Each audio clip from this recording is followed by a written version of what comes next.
पिछली क्लास में मैं आपको एक्सप्लेन कर रही थी 2 टाइप्स ऑफ नाइट्रोजनस बेसिस के बारे में, जिसमें मैंने आपको सिखाया था नाइट्रोजनस बेसिस की एक कैटेगरी के अंदर प्यूरीन्स आते हैं और दूसरी कैटेगरी के अंदर क्या है, यहाँ पे पायरिमिडीन्स हैं। ठीक है, अब यहाँ पे प्यूरीन्स सिंपली ये बोलने का मतलब है इनके पास 2 रिंग अवेलेबल है, चाहे आप एडेनिन को देखें यहाँ पे या फिर ग्वानिन को, दोनों के पास क्या है, यहाँ पे 2 रिंग प्रेजेंट है।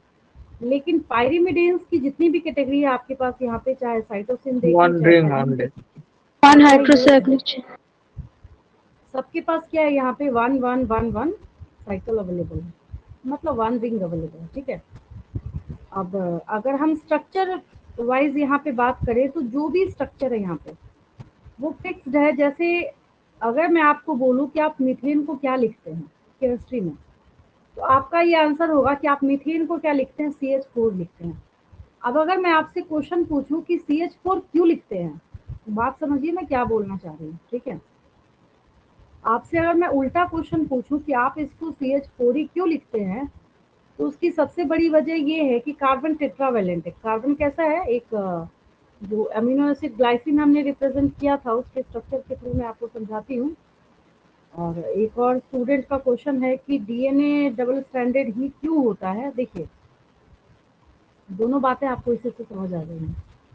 पहली चीज ये है कि अगर ये स्ट्रक्चर है आपका, यहाँ पे कार्बन है, तो आपको पता है कि कार्बन इज टेट्रावेलेंट। कैसा है ये, टेट्रावेलेंट है। ठीक है, मतलब ये रहा आपका 1 2 3 और 4।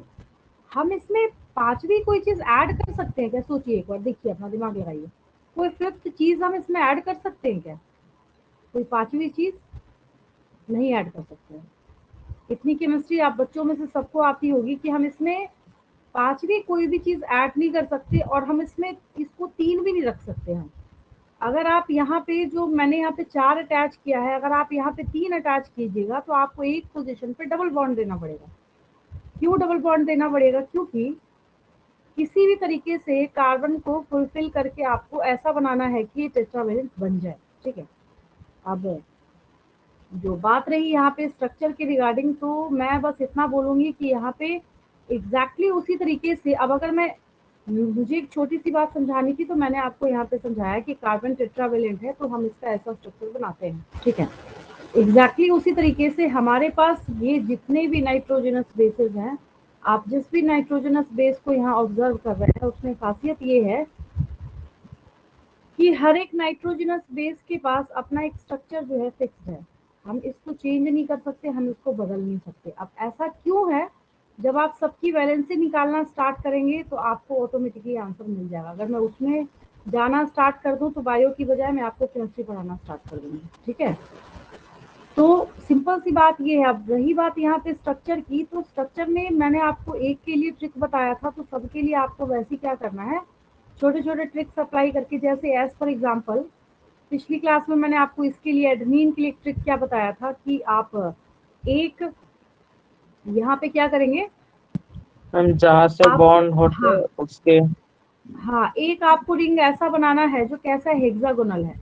दूसरा रिंग आपको कैसा बनाना है, कैसा है, ये पेंटागोनल है। ये कैसा है, दूसरा पेंटागोनल रिंग कैसा बनाना है, पेंटागोनल। ठीक है, फिर आपको एक जो हेक्सागोनल आपने बनाया है उसके हेड पे आपको सीधा सीधा NH2 बिठा देना है, अमीनो ग्रुप। ठीक है, और इसको बिठाने के बाद 1 gap 1 nitrogen, 1 gap 1 nitrogen, 1 clockwise gap 1 होगा। नाइट्रोजन। हाँ हाँ, क्लॉकवाइज मूव करते जाना, 1 गैप 1 नाइट्रोजन। ठीक है, ये तो मैंने अपनी तरफ से बताया है। जब आप किसी टॉपिक की पढ़ाई करना स्टार्ट करते हैं ना, होता ये है कि छोटे छोटे टॉपिक्स में हर बच्चे का अपना एक ट्रिक होता है, बनाते बनाते वो ऑटोमेटिकली आपको आना स्टार्ट हो जाता है।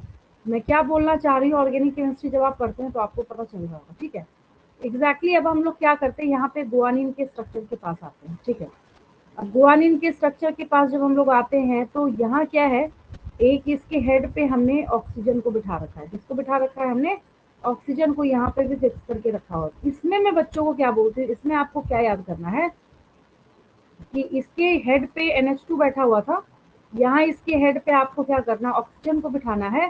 Then 1 gap 1 nitrogen, 1 gap 1 nitrogen. 1 gap 1 nitrogen.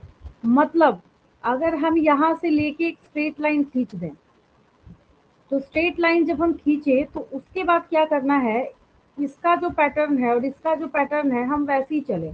जो हमने ऑक्सीजन बिठाया था हम उसी तरीके से चल रहे थे, 1 गैप 1 नाइट्रोजन, 1 गैप 1 नाइट्रोजन, ठीक है। बट बाद में हमें किस बात का ध्यान रखना है यहाँ पे, कि जो यहाँ पे पोजीशंस रिमेनिंग है, रिमेनिंग बोलने का मतलब है कि जितनी भी चीज़ें यहाँ पे अवेलेबल है, जैसे यहाँ इस पोजीशन पे हमने कुछ बिठाया नहीं था, बट यहाँ इस पोजीशन पे हम क्या करेंगे, NH2 बिठाएंगे, ठीक है। ये जो N है यहाँ पे, यहाँ हमने इसको NH कर दिया। अब यहाँ सिर्फ N था तो यहाँ पे देखिए ये डबल बॉन्ड बैठा हुआ था, यहाँ हमने NH किया है तो इसका डबल बॉन्ड चला गया, ठीक है। तो ये कुछ नहीं है, सब इसकी वैलेंसी का गेम है, इसका स्ट्रक्चर किस वजह से ऐसा है। आप जब इसको निकालना स्टार्ट करेंगे सब बिल्कुल क्रिस्टल क्लियर हो जाएगा, ठीक है। अब क्लियर हुआ ग्वानिन का स्ट्रक्चर, आगे चले हम लोग। हाँ मैम, हाँ ma'am, thank you. Clear, clear है। और देखिए ये जैसे है ना, ये साइटोसिन है, थाइमिन है, यूरासिल है, ठीक है। कहने को यहाँ पे ये है कि थाइमिन जो है वो डीएनए में पाया जाता है और यूरासिल आरएनए में पाया जाता है। लेकिन थाइमिन यूरासिल के स्ट्रक्चर को जब हम ध्यान से देखें, कितनी अच्छी बात है इसमें, थाइमिन और यूरासिल दोनों क्या है, एक्सक्लूसिव है अपने अपने जेनेटिक मटेरियल के लिए। क्या बोलने का मतलब है, थाइमिन डीएनए के लिए कॉपीराइटेड होगा और यूरासिल जो है वो आरएनए के लिए कॉपीराइटेड होगा। ऑक्सीजन, ऑक्सीजन, इसका जो स्ट्रक्चर अगर आपको एनालाइज करना है तो उसके एनालिसिस को हम लोग इस तरीके से करते हैं। देखिए ऑक्सीजन, ऑक्सीजन, NH, NH, ठीक है, ये भी हो मैम गया। दोनों ही सेम है, सिर्फ हाँ, मैम बस थायमिन क्या में। करना है आपको यहाँ पे, हाँ मैम वहाँ एक, पर एक ग्रुप अटैच्ड है जो लाइन हाँ यहाँ रिप्रेजेंट पे कर रहा हमने है। क्या किया है, एक चेन जो है वो अटैच कर दिया है, इसमें नहीं है बस। और इसमें क्या करना है आपको, इसका मैं बच्चों को क्या ट्रिक बताती हूँ, कि एक यहाँ पे ऊपर से नीचे तक आपको क्या करना है, एक स्ट्रेट लाइन दिमाग में यानी एग्जाम ही में ड्रॉ करके आ जाए और बोलिए टीचर ने बताया था हमें ऊपर से नीचे तक इसको काट देना पकड़ के, ऐसे नहीं, ऐसा नहीं करना है। No ma'am. मैं आपको हाँ ट्रिक के तौर पे बता रही हूँ कि आपको दिमाग में इमेजिन करना है कि हमें इस साइड, राइट साइड का सब सारा क्या कर, आपको जैसे बनाना बनाइए, आप इसको फेर बदल कर सकते हैं बट वैलेंसी के साथ छेड़छाड़ नहीं करना, ये आपको पता है, इतना कॉमन सेंस हर बच्चे के पास। तो इसमें मैं बच्चों को क्या ट्रिक बताती हूँ कि इसको ऊपर से नीचे तक ऐसे डिवाइड करने के बाद अपने दिमाग में एक बात बिठानी है यहाँ पे, कि इस साइड वाले को वेकेंट छोड़ना है, ये वेकेंट है, ये वेकेंट है, लेकिन इस साइड वाला जो हेड पे हमने NH2 बिठाया है, तो यहाँ पे क्या होगा, N, फिर यहाँ पे हमने ऑक्सीजन भी बिठा दिया है और यहाँ पे वापस, मतलब ऊपर भी N है, नीचे भी N है, हर जगह N है, सिर्फ एक पोजीशन पे क्या है, यहाँ पे ऑक्सीजन। ये दोनों तो बाकी सेम ही है। तो बोलने का क्या मतलब है कि थोड़ा सा ट्रिक अपने दिमाग में बिठाते हुए जब इसको रिटन प्रैक्टिस के फॉर्म में ज्यादा लेते हैं, ऑटोमेटिकली आपको अच्छा लगने लगेगा। मतलब आपको प्रैक्टिस इतनी करनी है कि अगर आपके सामने ऐसे 10 स्ट्रक्चर रखे जाएं तब भी आप इसके स्ट्रक्चर को दूर से देख के ऑब्जर्व कर सकें, ठीक है। जैसे कैसे आपको बहुत सारा स्ट्रक्चर दिख रहा होता है तो आप दूर से बेंजीन को पहचान लेते हैं ना उसमें से, एग्जैक्टली उसी तरीके से आपको इन सब को अपने लिए क्या करना है, फेमिलियर बनाना है। ये मेरा बोलने का मतलब है, ठीक है। अब एक चीज़ जो मैंने आपको पिछली क्लास में नहीं समझाई थी तो मैं समझा देती हूँ, थोड़ा सा एक रिमेनिंग पार्ट रह गया था, ठीक है, जो बहुत ज़्यादा इंपॉर्टेंट है, उससे बहुत ज़्यादा क्वेश्चंस भी पूछे जाते हैं। हाँ एक और क्वेश्चन था, एक और आपके साइड से एक डाउट था, आपने क्वेश्चन पूछ रखा है कि डीएनए सिर्फ डबल स्टैंडर्ड ही क्यों होता है, ठीक है। अब उसके लिए हम लोग एक डीएनए के स्ट्रक्चर को निकालते हैं। देखिए अभी अभी जो मैंने आपको एक्सप्लेनेशन दिया कि हर एक चीज़ की अपनी वैलेंसी होती है, उसके हिसाब से ये क्या करता है, खुद को अपने आप को फिक्स रखने का काम करता है। एक्चुअल में सच्चाई ये है, जब एक डीएनए का स्ट्रैंड बनता है, क्लास 12th में मैं आपको बताऊंगी कि यहाँ पे एक डीएनए का स्ट्रैंड जो आपको दिख रहा है, ये डीएनए का स्ट्रैंड है, आपको पता नहीं चल रहा होगा बट एक्चुअली क्या है, ये डीएनए का स्ट्रैंड है। अब यहाँ पे मैंने आपको एक स्टेटमेंट बोला था जहाँ पे नाइट्रोजनस बेस जो है आमने सामने फेस करके बैठे हुए हैं, nitrogenous bases are facing towards each other, nitrogenous bases ने आमने सामने क्या किया हुआ, फेस करके बैठे हुए। बैकबोन बनाने का काम इनका कौन कर रहा है, शुगर फॉस्फेट कर रहा है, ठीक है, शुगर फॉस्फेट जो है वो बैकबोन बना रहा है। अब जो हाइड्रोजन बॉन्ड्स है यहाँ पे, इसको सबसे पहले तोड़ना पड़ता है अगर हमें डीएनए का दूसरा स्ट्रैंड बनाना है, तो मतलब दोनों के दोनों न्यू बनाने पड़ेंगे। ये मैं आपको 12th क्लास में सिखाऊंगी, that is known as DNA replication. लेकिन जब तक ये स्ट्रक्चर फॉर्म्ड है, अगर आप इस स्ट्रक्चर को ध्यान से एनालाइज करेंगे, जैसे अभी भी मैंने आपको एग्जांपल दिया कि जो आप कार्बन को टेट्रावेलेंट देख रहे हैं, अगर आप जबरदस्ती भी चाहें, अगर 3 स्ट्रक्चर मेरे पास यहाँ अवेलेबल, हम तीनों को देख लेते हैं, क्या दिक्कत है। हमारे पास यहाँ ग्लाइसिन भी अवेलेबल है, मैंने बहुत अच्छे से आपको क्रिस्टल क्लियर सिखा रखा है। ग्लाइसिन है तो H आया तो ग्लाइसिन हो गया, CH3 आया तो एलानिन हो गया, CH2OH आया तो सीरीन हो गया। बाकी सारी चीजें तो फिक्स है, लेकिन उसमें भी जो सुपर फिक्स्ड है वो क्या है, सब में स्पेशलिटी ये है कि कार्बन टेट्रावेलेंट है। हम कहीं पे भी ऐसा नहीं देखते हैं, या कोई बच्चा ऐसा नहीं करेगा कभी गलती से भी, जिसके पास कॉन्सेप्ट है। अब जिसके पास कॉन्सेप्ट नहीं हो तो कुछ भी लिख सकता है, उसकी मर्जी है ना। तो आप यहाँ पे क्या देखेंगे, 1 2 3 और 4, मतलब हर कंडीशन में कार्बन के पास क्या है, सारी चीजें फुलफिल है। अब आप मेरे से क्वेश्चन पूछे, हम कार्बन में 5 चीजों को क्यों नहीं अटैच कर सकते, ये ठीक वैसा ही क्वेश्चन है कि डीएनए के स्ट्रैंड 2 से ज्यादा क्यों नहीं हो सकते, दोनों एक क्वेश्चन है। अगर आप मेरे से क्वेश्चन पूछते कि कार्बन में हम 3 ही चीज क्यों नहीं अटैच कर सकते, 4 चीज हमने अटैच करा है, हम 5वीं चीज क्यों नहीं अटैच कर सकते। केमिस्ट्री में सबसे अच्छी बात ये है ना कि केमिस्ट्री में अगर किसी चीज का हम स्ट्रक्चर बनाते हैं तो दैट मीन्स कि हम वहाँ पे उस ट्रेन के रिजर्व्ड बोगी की तरह हम बात कर रहे हैं, जिसमें सारी सीट्स रिजर्व्ड है और एक एक्स्ट्रा पैसेंजर को उसमें चढ़ने की परमिशन नहीं होती है। ठीक उसी तरीके से केमिस्ट्री के अंदर अगर किसी चीज का क्या होता है, स्ट्रक्चर होता है, फॉर्मूला होता है, कोई भी चीज होती है, तो उसमें जितने भी एलिमेंट्स अवेलेबल हैं वो सब अपने आप में क्या होते हैं, फुलफिल वहाँ पे होते हैं। ठीक है, आप किसी भी स्ट्रक्चर को देखें, किसी ने 1 इंच की भी गुंजाइश नहीं छोड़ रखी है कि दूसरी कोई चीज इसके पास आके बैठ जाए। आप एक एक्स्ट्रा कार्बन भी ऐड नहीं कर सकते इसमें, जबकि हम बोल रहे हैं कि ये क्या है, जायंट ऑर्गेनिक मॉलिक्यूल है। डीएनए को बोला जाता है कि जायंट मॉलिक्यूल है। डीएनए क्या बोला जाता है, ये जायंट मॉलिक्यूल है। उसके बावजूद भी इसमें गुंजाइश ही नहीं है, और जिसकी वजह से आपको पता है, हम लोग ऐसा बोलते हैं, आपको पता है एड्स की अभी तक मेडिसिन क्यों नहीं बनी है।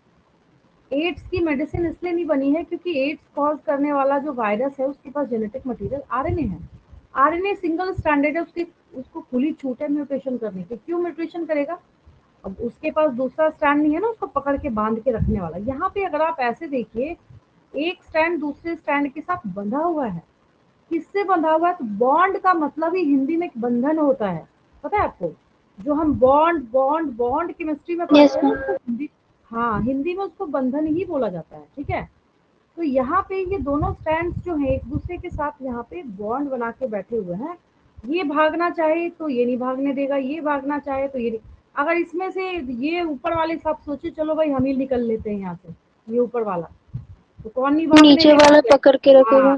यस, ग्लाइकोसिडिक बॉन्ड नहीं भागने देगा, जो मैंने पिछली क्लास में बताया था आपको, है ना। जो ग्लाइकोसिडिक लिंकेज यहाँ पे, sorry glycosidic phosphodiester bond, Yes, ma'am. Glycosidic linkage तो कार्बोहाइड्रेट्स में होगा। ठीक है, तो फॉस्फोडाइस्टर बॉन्ड जो है वो इसको यहाँ से रिमूव नहीं होने देगा किसी भी कीमत पे। तो डीएनए क्या है, मोस्ट स्टेबल स्ट्रक्चर है, बहुत स्टेबल है, और इसको तोड़ने की और बनाने की मशीनरी और एंजाइम जो है हमारी बॉडी के पास अवेलेबल है, लैब में भी होता है, एक बहुत सिस्टमेटिक वे में होता है, जो हम लोग सीखेंगे अगली क्लास में। डाउट हो गया क्लियर सबका, आगे बढ़ूं मैं, Yes, ma'am. क्लियर है, चलिए ठीक है बढ़िया। अब देखिए, एक कॉन्सेप्ट है, आपसे एग्जाम में पूछा जाएगा और नाम बदल जाएगा। नाम बदलने का क्या मतलब है, समझिएगा जो मैं बोलना चाह रही हूँ। सबसे पहली चीज, अगर हम, मैंने आपको सिखाया पिछली क्लास में कंपोनेंट्स ऑफ न्यूक्लियोटाइड, आपने लिखा था, काफी बार मैंने बोला है ये। अगर आपसे कोई न्यूक्लियोटाइड के कंपोनेंट पूछे तो मैंने आपको एक ट्रिक बताया था, मैंने बोला यूपी की एक पार्टी है बीएसपी, तो बीएसपी से याद रखेंगे कि इसके पास बेस होता है, शुगर होता है, फॉस्फेट होता है। तो नाइट्रोजनस बेस है, डिऑक्सीराइबोस शुगर और फॉस्फेट है। अगर हम डीएनए की बात कर रहे हैं, क्यों डीएनए बोला मैंने, क्योंकि मैंने यहाँ पे डिऑक्सीराइबोस शुगर लिख रखा है। ठीक है, अब क्वेश्चन ये अराइज होता है कि क्या ये सीधा न्यूक्लियोटाइड ही बन के तैयार होगा क्या। एक ऐसी कंडीशन आती है जहां पे हम, पहले की कंडीशन है जहां पे हम इस नाइट्रोजनस बेस को ओनली डिऑक्सीराइबोस शुगर के साथ ऐड करते हैं, बस उस वक्त इनऑर्गेनिक फॉस्फेट नहीं आता इसके पास। अगर हम इसको दूसरी भाषा में बोले तो हम क्या बोल सकते हैं, डीएनए, Nucleoside. हाँ डीएनए माइनस इनऑर्गेनिक फॉस्फेट, मतलब डीएनए में से अगर हम फॉस्फेट को माइनस कर दे तो वो न्यूक्लियोसाइड कहलाएगा। क्या कहलाएगा वो? Nucleoside nucleoside. कहलाएगा। लेकिन हाँ, यहाँ पे हैरानी की बात ये है कि जो न्यूक्लियोसाइड होगा और न्यूक्लियोटाइड होगा, ठीक है, तो न्यूक्लियोसाइड और न्यूक्लियोटाइड नेम्स का फर्क हो जाता है। और इतना आपको बस कॉन्सेप्ट रखना, अगर मैंने आपसे पूछा mention the components of nucleosides या mention the components of nucleotides, components of nucleosides में हो जाएगा only nitrogenous bases plus sugar. किसका न्यूक्लियोसाइड पूछ रहा है आपसे? डीएनए का पूछ रहा है, डीऑक्सीराइबोज शुगर लिखेंगे। आपसे आरएनए का पूछ रहा है, राइबोज शुगर लिखेंगे। न्यूक्लियोटाइड की अगर हम बात करें तो यहाँ पे हम क्या लिखेंगे? बेस भी लिखेंगे, शुगर भी लिखेंगे, सेम चीज है, बस हम इसमें फॉस्फेट को क्या करेंगे? ऐड कर देंगे, ठीक है। तो जो हमने न्यूक्लियोटाइड में सीखा था कि इसके पास क्या है? 3 कंपोनेंट्स है, नाइट्रोजनस बेस भी है, शुगर भी है, फॉस्फेट भी है, ठीक है। तो हम इसको दूसरी भाषा में क्या बोल सकते हैं? अगर हमें न्यूक्लियोसाइड को एक मैथमेटिकल लैंग्वेज में लिखना है तो हम इसको ऐसे भी इजी तरीके से रिप्रेजेंट कर सकते हैं। इसका रिप्रेजेंटेशन ऐसा भी हो सकता है कि जो आपका क्या है? न्यूक्लियोसाइड है, ठीक है। न्यूक्लियोसाइड बैकबोन ऑफ डीएनए है। न्यूक्लियोसाइड नहीं, ऐसे नहीं बोलेंगे। देखिए, न्यूक्लियोसाइड में नाइट्रोजनस बेस तो है ना, सिर्फ शुगर और फॉस्फेट जो है ना वो बैकबोन है। ये देखिए स्ट्रक्चर ओके में मैम। दिखाती हूँ अभी आप, ठीक है। जो सिर्फ उसका जो स्ट्रक्चर है डीएनए का उसको बस दिमाग में रखना है, जो डायग्राम है उसको, ठीक है। बाकी सारी प्रॉब्लम खुद ही सॉल्व हो जाती है। अगर हम मैथमेटिकली इसको ऐसे एक्सप्लेन करना चाहें तो अगर कोई आपसे पूछे न्यूक्लियोटाइड का क्या मतलब समझते हो, आपको समझाना है। अगर हम एक न्यूक्लियोटाइड के अंदर से, ठीक है, यहाँ भी माइनस जैसा ही लग रहा है, इस सिंबल को थोड़ा सा यहाँ पे काम करते हैं, एरो डाल देते हैं। अगर आपसे कोई पूछे कि what do you understand by nucleotide, nucleoside, यहाँ पे एस आएगा, तो एक तो बात ये है कि आप इसको पहले लैंग्वेज में ये बोल सकते हैं कि अगर हम न्यूक्लियोटाइड में से फॉस्फेट को माइनस कर दें, किसको माइनस कर दें? फॉस्फेट को माइनस कर दे तो न्यूक्लियोसाइड बन जाएगा। ये स्टेटमेंट आपको समझ आया नहीं आएगा? एक बार बताइए मुझे। न्यूक्लियोसाइड का मतलब न्यूक्लियोटाइड माइनस फॉस्फेट, रहने दीजिए, बेस शुगर दोनों रहने दीजिए, तब उसको हम क्या फॉस्फेट को बोलेंगे? माइनस कर देना है। माइनस कर देना है। फॉस्फेट को क्या करना है? माइनस कर देना है। पहली बात तो ये होगी। दूसरी बात यहाँ पे ये है, हम ऐसे भी कर सकते हैं और ही कर देते हैं हम लोग इसके लिए। और हम यहाँ पे ये भी बोल सकते हैं कि और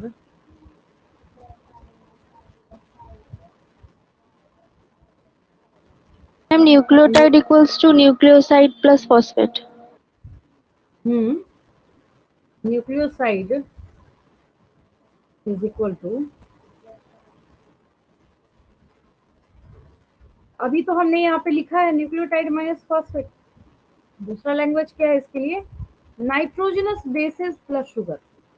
नाइट्रोजनस बेसिस प्लस, वही बात हुई ना, समझ आया सबको? Plus sugar. Yes ma'am. नहीं समझ आया तो एक बार दोबारा से पूछ लेंगे, अभी बाद में बोलेंगे तो फिर वापस से रिपीट करना पड़ता है। समझ आया सबको? न्यूक्लियोसाइड अगर हम बोल रहे हैं तो न्यूक्लियोटाइड माइनस फॉस्फेट, और अगर हम न्यूक्लियोसाइड बोल रहे हैं, अगर हम क्या बोल रहे हैं? न्यूक्लियोसाइड बोल रहे हैं, तो न्यूक्लियोसाइड का मतलब हुआ नाइट्रोजनस बेस तो है, उसमें सिर्फ शुगर ऐड कीजिए, फॉस्फेट को रहने दीजिए, ठीक है। और इसके स्ट्रक्चर को जब हम लोग देखते हैं तो स्ट्रक्चर में एनालिसिस जब आप कीजिएगा तो आपको कौन सी बात यहाँ पे समझ आएगी? यहाँ देखिए हमने सिर्फ क्या किया है? नाइट्रोजनस बेस, ये रिप्रेजेंटेटिव डायग्राम है, कोई फैक्ट नहीं है इसमें कि अब ऐसा थोड़ी है कि सारे के सारे न्यूक्लियोसाइड ऐसे ही होते, नहीं। एक रिप्रेजेंटेटिव स्ट्रक्चर है, बस डायग्राम है जो आपको समझना है, जहाँ पे आपको ये समझाया जा रहा है कि हम नाइट्रोजनस बेस के साथ शुगर को ऐड कर रहे हैं। यहाँ नाइट्रोजनस बेस है, शुगर है और फॉस्फेट है, ठीक है। बस एक कॉन्सेप्ट के लिए है, रिप्रेजेंटेटिव डायग्राम है। अब इससे ये बिल्कुल भी नहीं समझ लेना है कि जितने न्यूक्लियोसाइड होते हैं उसमें नाइट्रोजनस बेस में हम बेंजीन बना के आ जाए, नहीं, ऐसा नहीं समझना है, ठीक है।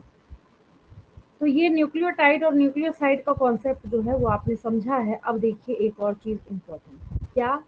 तो समझिए, न्यूक्लियोसाइड जब हम लिखेंगे और नाइट्रोजनस बेस लिखेंगे तो नाम में फर्क हो जाएगा। जैसे एज फॉर एग्जांपल मैंने आपको पिछली क्लास में ये लिखवाया था, आपने लिख रखा है। जितने भी आपके पास क्या है नाइट्रोजनस बेसेस है उसका नाम आपने लिख रखा है, ठीक है। अब ये जो नाइट्रोजनस बेस आपके पास अवेलेबल है, इस नाइट्रोजनस बेस में एडेनिन है, थाइमिन है, गुआनिन है, साइटोसिन, ठीक है। तो हम सबके साथ शुगर ऐड करेंगे तो न्यूक्लियोसाइड बनेगा। तो शुगर ऐड करने के बाद जो यहाँ पे न्यूक्लियोसाइड बन रहा है उसका नाम कैसे हो जाएगा, सो देखिए वो मैं बता देती हूँ आपको। ये हो गया, ठीक है, चलिए मैम एडेनोसिन होगा, एडेनिन। देखिए ना बताती हूँ। चलिए यहाँ पे हम लोग करेंगे इसको,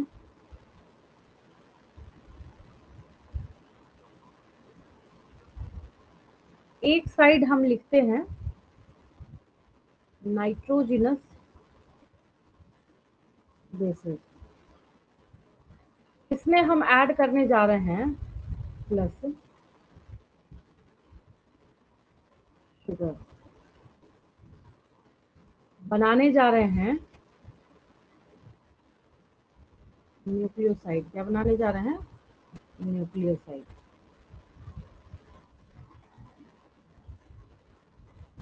अब ये जो न्यूक्लियोसाइड हम बनाने जा रहे हैं, गया कहाँ, ये लिख कहाँ रहा था ये, न्यूक्लियोसाइड। अब देखिए सिनेरियो कैसे चेंज होगा उसको फटाफट समझ लीजिए। देखिए पहला जो नाइट्रोजनस बेस मैंने आपको बताया, तो सारे बच्चों को पता है, मैंने आपको nitrogenous base, adenine. Yes adenine, ठीक है।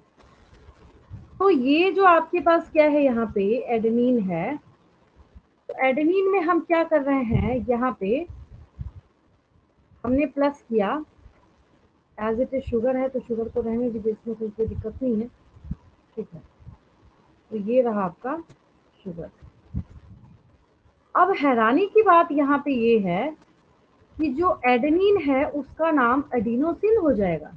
एक टेबल की तरह लीजिएगा इसको, उसका नाम क्या हो जाएगा, एडिनोसिन हो जाएगा। इसमें कोई दिक्कत किसी को, no ma'am. Adenine is nitrogenous base and adenosine is nucleoside not nucleotide. Nucleoside है ये, नाम में जो फर्क हो रहा है इसको समझेंगे। बहुत ज्यादा कंफ्यूजिंग क्वेश्चंस पूछे जाते हैं इससे। तो हमने एडिनोसिन जो था इसको बनते देखा, जहाँ पे एडेनिन के साथ आपने क्या किया था, शुगर ऐड किया था, ठीक है। देन क्या है यहाँ पे नेक्स्ट जब हम लोग लिखेंगे, तो दूसरा मैंने आपको सिखाया है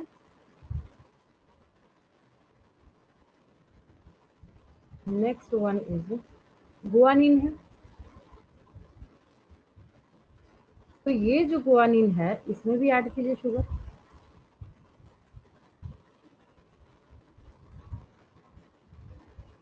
गुआनोसिन। इसका नाम जो है गुआनोसिन हो जाएगा, GUANOSINE। कंफ्यूजन कहाँ क्रिएट होता है, क्योंकि नाइट्रोजनस बेस में साइटोसिन हम ऑलरेडी लिख ही रहे हैं और सब में सिन सिन बाद में ऐड कर रहे हैं ना, मतलब प्रोनाउंसिएशन में हम ऐसा इस्तेमाल कर रहे हैं ना, जिसकी वजह से कंफ्यूजन क्रिएट होती है बच्चों को, है ना। मेन यही रीजन है कंफ्यूजन होने का बच्चों को। नेक्स्ट हमारे पास क्या है यहाँ पे, थर्ड वन इज साइटोसिन। बेचारा ऑलरेडी पहले से ही साइटोसिन है यहाँ पे, है ना, साइटोसिन। अब क्या करें हम, इधर भी SINE लगा हुआ था, यहाँ भी SINE लगा हुआ, यही कंफ्यूजन क्रिएट करने का काम करता है ना। तो इसको दूर करने का तरीका क्या है, यहाँ पे भी हम जब शुगर ऐड करते हैं तो यहाँ जो बनेगा आपके पास, अब हमारे पास कोई गुंजाइश ही नहीं, ऑलरेडी यहाँ पे SINE है ये लगा हुआ, तो क्या करें फिर, तो क्या करें फिर, तो इसका नाम जो है साइटिडिन हो जाता है, CYTIDINE, साइटिडिन हो जाता है। इसका नाम क्या हो गया, साइटोसिन से साइटिडिन हो गया, ठीक है। नेक्स्ट हमारे पास क्या बचा, यहाँ पे थाइमिन। थाइमिन, ठीक है। थाइमिन थाइमिडिन बन जाएगा, थाइमिन क्या बन जाएगा, थाइमिडिन बन जाएगा, है ना। ये रहा आपका, यहाँ भी शुगर प्लस कर दीजिए,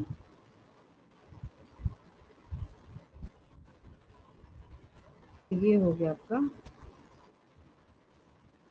लेकिन ये कौन सा शुगर है मैंने इसलिए नहीं लिखा क्योंकि नीचे का आरएनए वाले बेचारे का बच्चा है, उसको भी लिख ही देती हूँ, वो इग्नोर हो जाता है हमेशा। आपको मैंने बहुत ज्यादा सिखा रखा है, बार बार मैंने रिपीट करके बता रखा है कि जब आरएनए डीएनए में डिफरेंशिएट करने का काम करते हैं हम, तो जो आरएनए है उसमें नाइट्रोजनस बेस यूरासिल होगा और डीएनए में क्या होगा, थायमिन होगा। ये Timing. थायमिडिन हो गया, थायमिन बिकम्स थायमिडिन, ठीक है। और जो यूरासिल है वो यूरिडिन हो जाएगा। यूरासिल क्या हो जाएगा, आरएनए वाला बच्चा, उसको भी लिख ही लेते हैं, क्या जाता है लिखना, है ना। चलिए कंप्लीट हो जाएगा आपके लिए, तभी मैंने ऊपर डीएनए आरएनए कुछ मेंशन नहीं करा है यहाँ पे, ठीक है। मैम लास्ट, हाँ बोलिए। मैम ये ऊपर का साड़ा वाला शुगर डिऑक्सीराइबो है। नहीं समझे क्या बोला मैंने, देखिए मैंने बोला कि अगर आपको डीएनए समझना है, क्या समझना है, डीएनए, तो आप समझ जाइए कि सारे के सारे शुगर डिऑक्सीराइबोज हैं। अगर आपको इसको आरएनए समझना है, क्या समझना है, आरएनए, सिर्फ ऑक्सीराइबो होगा। हाँ तब समझिए राइबो कि क्या है, न्यूक्लिक यहाँ पे एसिड। राइबोज शुगर है। तब कौन सा शुगर है, राइबोज शुगर है। तो मैं वही बोल रही, इस वजह से मैंने यहाँ पे बस शुगर शुगर कर दिया है। ये देखिए आरएनए वाला भी लिख दिया ना मैंने नीचे, ठीक है, जिसकी वजह से मैंने यस मेंशन मैम। नहीं करा। हाँ बस यही बोल रही हूँ। इसको हम लोग यूरेडिन बना देंगे, इट बिकम्स यूरेडिन, है ना। तो लिख तो लिया होगा आपने साथ के साथ। Yes ma'am. ठीक है, हो गया ये रहा आपका।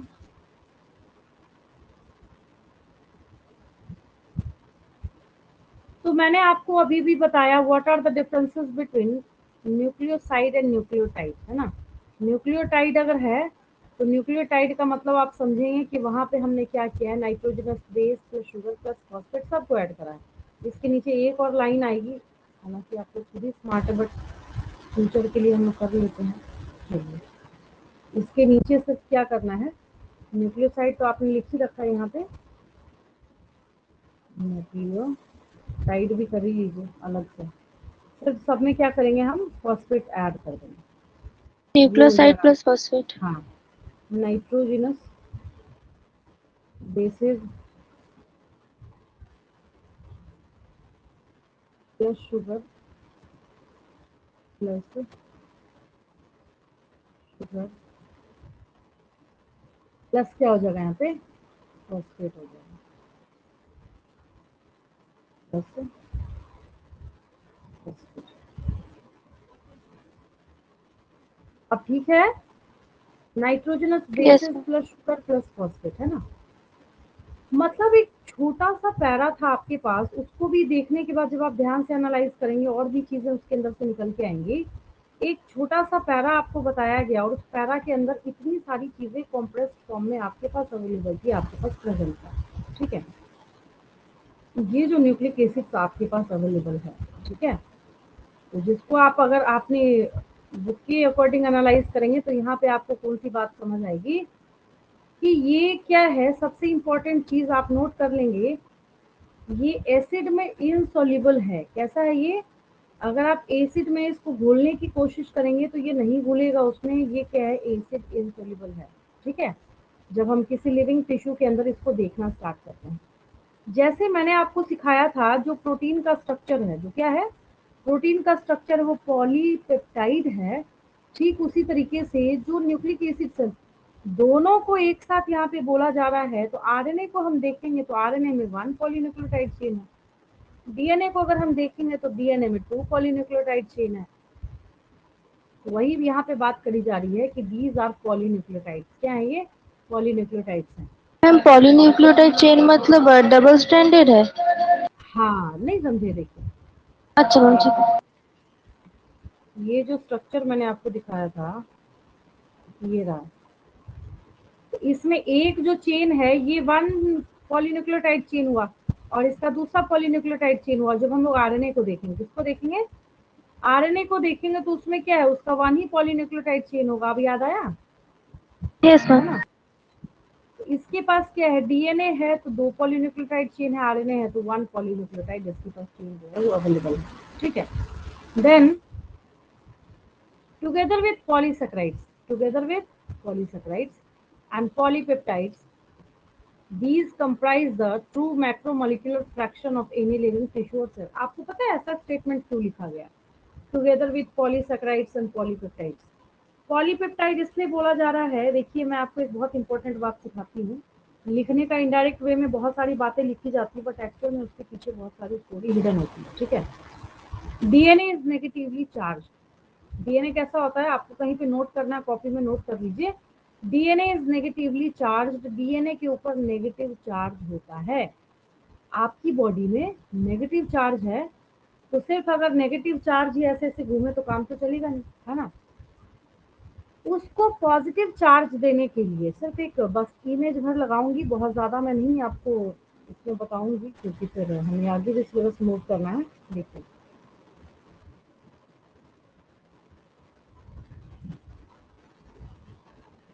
डीएनए कैसा है, नेगेटिवली चार्ज है. तो ये जो डीएनए नेगेटिवली चार्ज है, तो इस डीएनए में क्या है कि ये डीएनए एक बॉल लाइक स्ट्रक्चर होता है, ऐसे स्फेरिकल सा स्ट्रक्चर होता है हिस्टोन प्रोटीन का. किसका? आप अभी अगर आप अपनी एनसीईआरटी बुक में सेल चैप्टर निकालिए, सेल चैप्टर निकालने के बाद उसके आखिरी पेज पे जाइए. एनसीईआरटी बुक होगी सबके पास. सेल चैप्टर निकालने के बाद आखिरी पेज पे जहाँ 4 तरह के क्रोमोसोम बने हुए, निकाल लीजिए फटाफट. निकाल लिया? मिल गया तो बताइए. मिल गया? सेल चैप्टर में जाने के बाद जब आप उसके आखिरी पेज पे जाइए जहाँ 4 तरह के क्रोमोसोम बने हुए हैं नीचे, स्ट्रक्चर ऑफ न्यूक्लियस पे जहाँ पे क्रोमोसोम बना हुआ है साइड में. अच्छा ma'am, types of chromosome. Yes मिला मिला, ठीक है, वेरी गुड. उसमें देखिए हाईलाइट किया हुआ हिस्टोन प्रोटीन है. Yes ma'am, yes. हाँ, वो यही है. तो मैं आपको क्या बता रही हूँ कि ये जो बॉल बॉल बॉल बॉल जैसे दिख रहा है ना, आपको पता है क्या है ये? What is this? Amino acid, amino acid, amino acid, amino acid, amino. 4 ball ऊपर, 4 बॉल नीचे. अब बॉल मत लिख दीजिएगा एग्जाम में. इन एमिनो एसिड को एक साथ एग्रीगेट करेंगे, जोड़ेंगे, इकट्ठा करेंगे, तो आपको पता है क्या बनना है? प्रोटीन. कौन सा प्रोटीन है ये? हिस्टोन प्रोटीन है. कौन सा प्रोटीन है ये? हिस्टोन प्रोटीन है. तो सच्चाई और फैक्ट क्या है यहाँ पे? डीएनए खुद को न्यूट्रलाइज करने के लिए इस पॉजिटिवली चार्ज हिस्टोन प्रोटीन के चारों तरफ इस तरीके से लिपटा होता है, गिरा हुआ होता है. आपको ये जो दिख रहा है ना ऐसे धागे जैसा ट्विस्टेड स्ट्रक्चर जो चारों डीएनए. डीएनए है. जो रैपिंग कर रहा है, जो क्या कर रहा है, इसकी रैपिंग कर रहा है, दैट्स डीएनए. तो तभी यहाँ पे बोल रहा है. और ये सब जब स्ट्रक्चर जब यहाँ पे बनना स्टार्ट करता है, तो यहाँ पे इसके स्टेटमेंट में देखिए क्या लिखा, together with polysaccharides and polypeptides. तो टुगेदर विद पॉलीपेप्टाइड क्यों लिखा है, सो तो आपको समझ आ गया, क्योंकि पॉलीपेप्टाइड का मतलब है कि वहाँ पे अमीनो एसिड का बंच होगा, और अमीनो एसिड का बंच आपको कहाँ दिख गया? हिस्टोन प्रोटीन में दिख गया. ठीक है. तो इन सब के साथ मिलके ये क्या करता है? These comprise the true macromolecular fraction of any living tissue और सेल. हम अगर लिविंग टिश्यू या सेल में, आपको क्या लगता है, जैसे आप जिस गोल्ड को देखते हैं, जो सोना पहनते हैं, घरों में देखते हैं, गोल्ड क्या वैसा ही चमकता हुआ निकलता है क्या अर्थ के अंदर से? नहीं. बहुत ज्यादा एक्सट्रैक्शन वगैरह सब करने के बाद तब जाके गोल्ड, वो भी 24 कैरेट का बन नहीं सकता, वो बिस्किट की तरह उठता है वो. ठीक है. उसमें मिलाया जाता है उसको स्टिफनेस प्रोवाइड करने के लिए. ठीक है. तो एग्जैक्टली उसी तरीके से आप सेल के अंदर से क्रोमोसोम को अगर आप खींच के निकाल रहे हैं, तो आपको क्या लग रहा है? बिल्कुल नेकेड फ्री फंड में बैठा हुआ डीएनए आपके पास आके बोलेगा मैं आ गया? नो मैम, नहीं.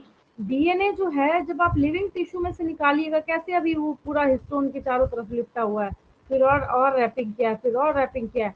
तो इस तरीके से इस फॉर्म में आता है लिविंग टिश्यू और सेल में जब ये प्रेजेंट होगा. ठीक है. For nucleic acids the building block is nucleotide. ये मैंने आपको 1000 बार समझा रखा है. समझ आया सबको? जो मैंने वो मोतियों की माला वाला एग्जांपल दिया था, याद आया? उसमें कैसे हाँ, एक लीड है तो वो एक न्यूक्लियोटाइड हो गया. ठीक है. अब ये भी आपको रटा हुआ है जो ये अभी बता रहा है. और nucleotide has 3 chemically distinct components, right? कौन कौन से? अब देखिए ये इशारा कर रहा है, मतलब जैसे कहते हैं ना पहेली बुझाना, इंडायरेक्ट बूझो तो जाने, कहते हैं ना. नाइट्रोजनस बेस को क्या लिख रहा है ये? One is a heterocyclic compound. समझ आया? किसको बोला जा रहा है? Yes ma'am. मैम पायरिमिन्स को, मैम प्यूरिन्स प्यूरिन्स बेस को किसको बोला जा रहा है? जो नाइट्रोजनस बेसिस जो है ना, जितने भी हैं सब हेट्रोसाइक्लिक कंपाउंड है ना? पायरिमिडीन्स भी होगा। हाँ, प्यूरिन पायरिमिडिन दोनों होंगे। ये बात अलग है कि एक में जब प्यूरिन्स की बात करते हैं तो वहाँ पे 2 साइक्लिक है, और जब आप पायरिमिडिन्स की बात करते हैं तो मोनोसाइक्लिक है, समझ गए? बट यहाँ पे हेट्रोसाइक्लिक बोलने का मतलब है कि एक रिंग के अंदर सिर्फ कार्बन कार्बन नहीं है, सिर्फ नाइट्रोजन नाइट्रोजन नहीं है, अलग अलग तरह की चीजें प्रेजेंट है, तो इसको हेट्रोसाइक्लिक कहते हैं। क्या कहते हैं? हेट्रोसाइक्लिक कहते हैं, ठीक है। अब देखिए बड़े स्मार्टनेस के साथ लिख रहा है, सेकंड इज अ मोनोसेक्राइड। किसको बोलते हैं मोनोसेक्राइड? शुगर को। शुगर सेक्राइड मतलब शुगर होता है, सेक्राइड मतलब क्या होता है? शुगर होता है। और तीसरे बेचारे का नेक्स्ट नाम लिख रहा फॉस्फेट है, ग्रुप है। हाँ, फॉस्फोरिक एसिड और फॉस्फेट ग्रुप, ठीक है। अब यहाँ पे कह रहा है, as you notice in figure 9.1 the heterocyclic compounds, आपके बुक में भी सेम स्ट्रक्चर्स बने हुए हैं। The heterocyclic compounds in nucleic acids are the nitrogenous bases named, आपने लिख रखा है adenine, guanine, cytosine, thymine, and in case of RNA it becomes uracil. Uracil. Adenine and, अब देखिए adenine and guanine are substituted purines. Crystal clear है? ये दोनों क्या है? Yes purines ma'am. हैं। While the rest are substituted pyrimidines. Next क्या है यहाँ पे? pyrimidines. The skeletal heterocyclic ring called as purine and pyrimidine respectively. एक का नाम प्यूरिन और दूसरे का नाम क्या है? pyrimidine है। The sugar found in polynucleotides is either ribose, a monosaccharide pentose, और 2' deoxyribose, ठीक है। A nucleic acid containing deoxyribose is called deoxyribonucleic acid. क्या कहते हैं हम उसको? Ma'am DNA. deoxyribonucleic। जिसके पास deoxyribonucleic acid मतलब deoxyribose शुगर होगा, उसको हम deoxyribonucleic acid बोलेंगे। और वैसा यस जिसके मैम। पास क्या प्रेजेंट होगा? राइबोज होगा, उसको हम क्या बोलेंगे? राइबोन्यूक्लिक एसिड बोलेंगे। उसको क्या बोलेंगे? ये देखिए, राइबोज अगर शुगर है तो इसको हम राइबोन्यूक्लिक एसिड। मैंने आपकी पीएचडी करा रखी है इस पूरे पैरा में, अब भी अगर कोई डाउट है तो मेरे से पूछ लीजिए, नहीं तो मैं आगे बढ़ूंगी, ठीक है। इसको मैम देख लीजिए। पेंटोस क्यों लिखा है वो? पेंटोज शुगर ये हुआ, देखिए ना, बताती हूँ आपको पेंटोज क्यों लिखा है। स्ट्रक्चर इसका जैसे ही देखेंगे तुरंत आपको समझ आएगा।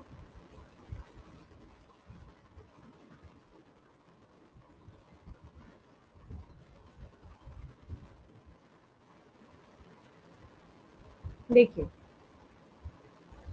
अगर आप कार्बन को यहाँ पे क्या कीजिए, काउंट करना स्टार्ट कीजिए, ठीक है। तो पेंटोज शुगर इसलिए इसको बोला जा रहा है कि यहाँ पे क्या है, ये आपको पोजिशनिंग वाइज यहाँ पे शुगर की बता रहा है। देखिए 1 2 3 4 5, तो इसको हम लोग क्या बोलते हैं? पेंटागोनल स्ट्रक्चर ऐसा दिखता ना आपको, 1 यस 2 मैम। 3 4 5, तो इसको पेंटोज शुगर कहते हैं। क्या कहते हैं हम लोग? पेंटोज बोलते हैं। अब आया समझ में? है यस ना? मैम। यहाँ पे ऊपर शुगर में लिख देते हैं, है ना।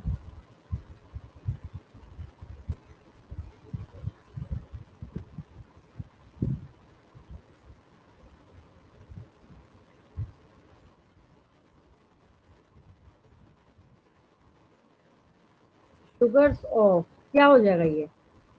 RNA and DNA। पहले राइबोज लिखा है, फिर डीऑक्सीराइबोज लिखा है, तो sugars of, RNA and DNA. हाँ, पहले RNA हो जाएगा एंड फिर DNA हो जाएगा, फिर DNA हो जाएगा। अब सही होगा।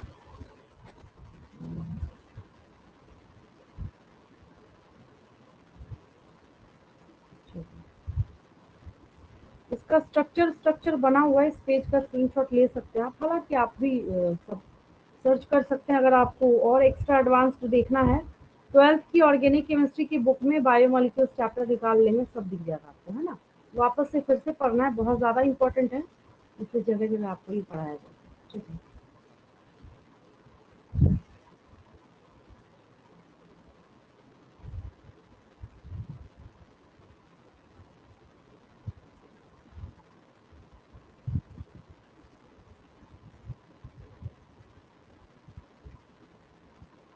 कोई इसमें डाउट हो अगर इस पैरा में, एक बार मेरे से पूछ लेंगे, नहीं तो मैं आगे बढ़ रही हूँ, ठीक है। एक बार देख लीजिए ध्यान से, बार बार मैं रिपीट कर रही हूँ, कोई डाउट है मेरे से पूछ लीजिए इस टॉपिक में, फिर मैं आगे बढ़ रही हूँ। Ma'am no doubt. चलिए ठीक है, वेरी गुड। सबको क्लियर है? एक ही बच्चे की आवाज़ आ रही है बस। बाकी बच्चों को क्लियर है?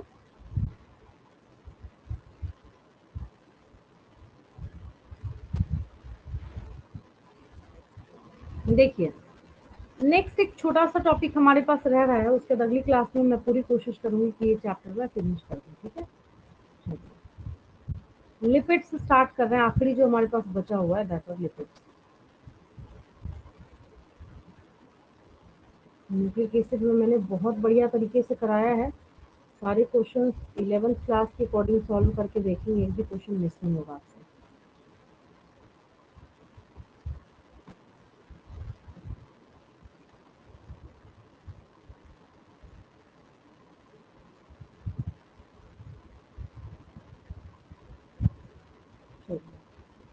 हेडिंग दे देते हैं हम लोग लिपिड्स।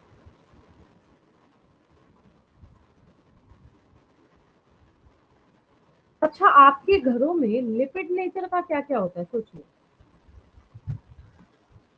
फैट्स एंड ऑयल्स जो है। हाँ, जो ऑयल वगैरह हो गया, जो भी चीजें हैं वो सब क्या है, लिपिड नेचर के हैं। अगर मैं आपसे क्वेश्चन पूछूं कि जो लिपिड नेचर की जो चीजें होती है वो पानी में घुलता है क्या, सोचिए, सोच के देखिए। वाटर इनसॉल्युबल है वो।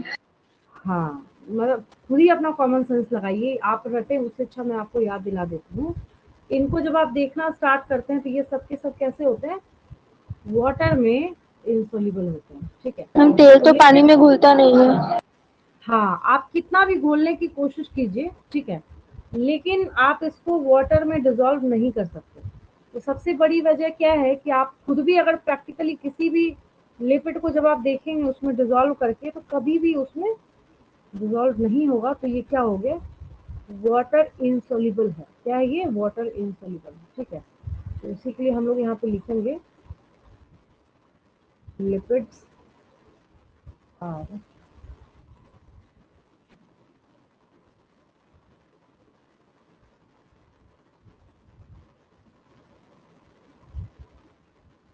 Water insoluble. कैसा है ये, वाटर इनसॉल्युबल है, ठीक है।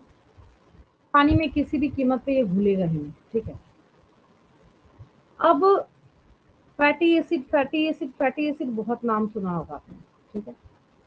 तो फैटी एसिड की क्या खासियत होती है कि इसके पास ना सिर्फ सबसे आसान, सबसे अच्छी बात क्या है, यहाँ पे एक कार्बोक्सिल ग्रुप है, उसके पीछे पूंछ लगा दीजिए, तेल बना दीजिए आप, मतलब आर बिठा दीजिए, कोई भी चीज आप उसमें मिथाइल लगा सकते हैं, आप उसमें इथाइल लगा सकते हैं, कोई भी चीज आप लगा सकते हैं, क्या बन गया वो, फैटी एसिड बन गया, ठीक है। पहले मैं लिखती हूँ, उसके बाद एक स्ट्रक्चर तुरंत आपको क्रिस्टल क्लियर हो जाएगा, ठीक है। तो यहाँ पे नेक्स्ट लिखिए, मैम एसिड इंसॉल्युबल भी होगा क्या? नहीं, एसिड के बारे में जब हम लोग बात करेंगे तो उसमें क्या होता है, ये डिसॉल्व हो जाता है, ठीक है। नेक्स्ट लिखिए लिपिड्स,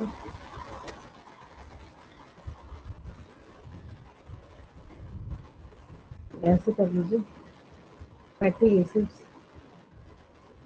और lipids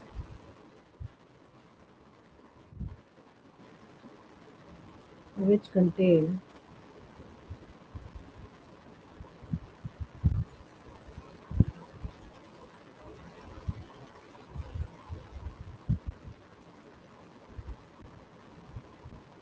lipids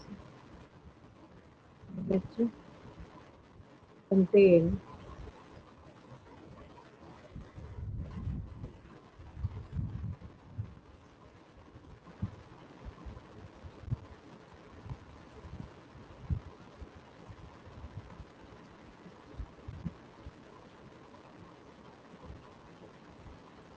a carboxyl group, a carboxyl group attached to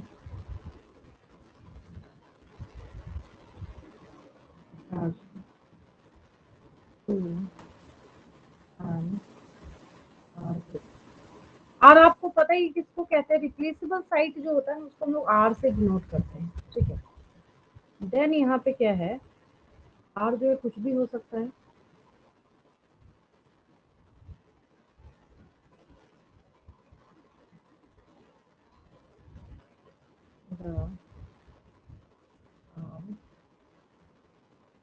group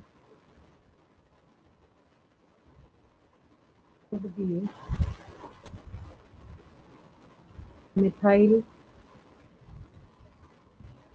ठीक है, ये मिथाइल भी हो सकता है। मिथाइल को कैसे लिखते हैं आप लोग?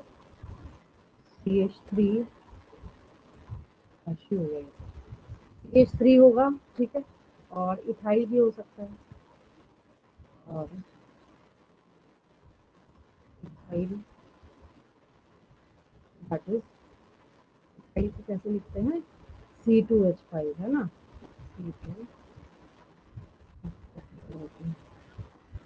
C2H5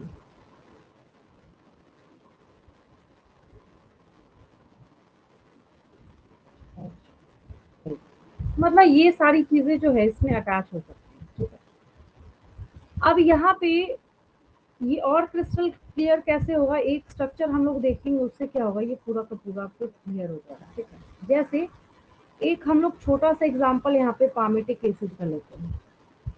इसमें तो खैर कुछ खास स्पेशल नहीं था, नोट कर लिया हो आपने। नेक्स्ट पेज ले रही हूँ स्ट्रक्चर रिप्रेजेंटेशन के लिए।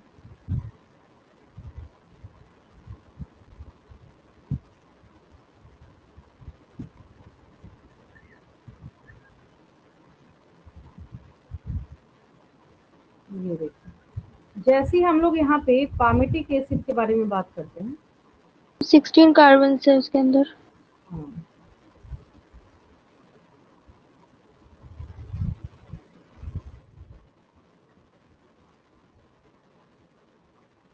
देखिए अब इसको काउंट करने में क्या होता है, बच्चे कई बार कंफ्यूज करते हैं। जब हमें क्या काउंट करना होता है, इसके कार्बन के नंबर को। तो इसके कार्बन के नंबर को, ये केमिस्ट्री में भी हालांकि आपने सीख रखा है, मैं भी आपको वापस से बता देती हूँ। इसकी कार्बन को काउंट करने में खासियत क्या है कि अगर आपको इसको काउंट करना हो तो कार्बोक्सिलिक ग्रुप के अंदर जो कार्बन अवेलेबल है उसको भी काउंट करना पड़ता है। ठीक है, अब ऐसा नहीं है कि आप उसके कार्बन को नहीं काउंट करेंगे और अलग से सिर्फ इसको काउंट करें। मैं काउंटिंग सिखाती हूँ आपको, जिन बच्चों को नहीं आता। देखिए बहुत ध्यान से समझेंगे, आसान है, समझिए तो आसान है, नहीं समझिए तो फिर दुनिया की हर चीज का। देखिए अगर मैं आपको पूछूं यहाँ आपको कितना कार्बन दिख रहा है, तो कई बार क्या होता है कि बच्चे क्या काउंट करते हैं। ये देखिए, हमने यहाँ पहले लिखा, ये रहा CH2 14, तो इसका मतलब है कि ये 14 कार्बन लिए हुए हैं। फिर पीएच पीछे से क्या होगा, यहाँ पे एक CH3 लगेगा। हम एक साथ CH2 15 क्यों नहीं लिख सकते थे? इसलिए नहीं लिख सकते थे कि लास्ट में जो कार्बन बैठेगा, कार्बन इज टेट्रावेलेंट। लास्ट में आखिरी में, चेन के आखिरी में जो कार्बन बैठा होगा वैसे भी CH3 होगा। ठीक है, तो ये हो गया 14 प्लस 1 कार्बन 15 प्लस एक, ये कार्बोक्सिलिक एसिड का कार्बन है।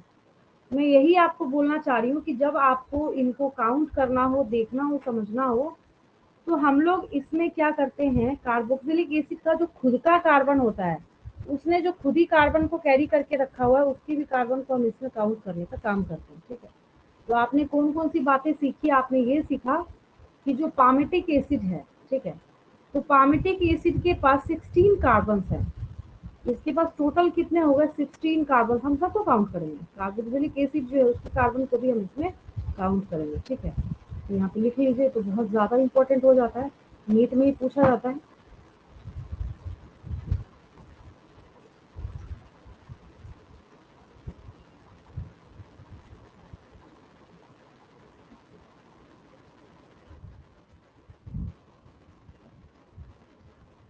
पामेटिक एसिड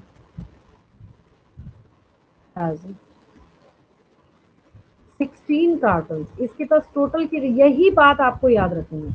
ये मैंने आपको सिखा रखा है, including the carbon of carboxylic acid. ठीक है, तो यहाँ पे इसको जब आप ऐड करेंगे तो ये क्या हो जाएगा, आपका 16 हो जाएगा। तो पहले अभी के अभी आप दिमाग में बिठा लीजिए, पामेटिक एसिड कंटेन 16 कार्बन। तो आपसे पूछा जाएगा पामेटिक एसिड के पास कितने कार्बन होते हैं, 16, 20, 40, तो क्या मार्क करेंगे, इसमें 16 कार्बन होते हैं। Carbon including including carboxyl carbon.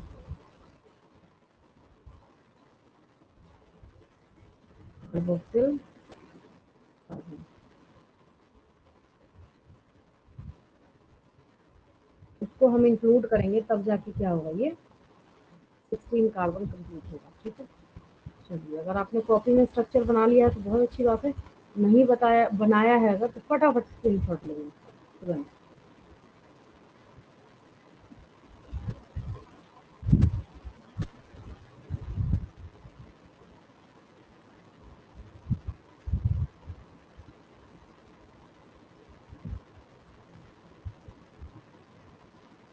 Next हम लोग आते हैं यहाँ पे, ये क्या है आपके पास, ये पामिटिक एसिड है।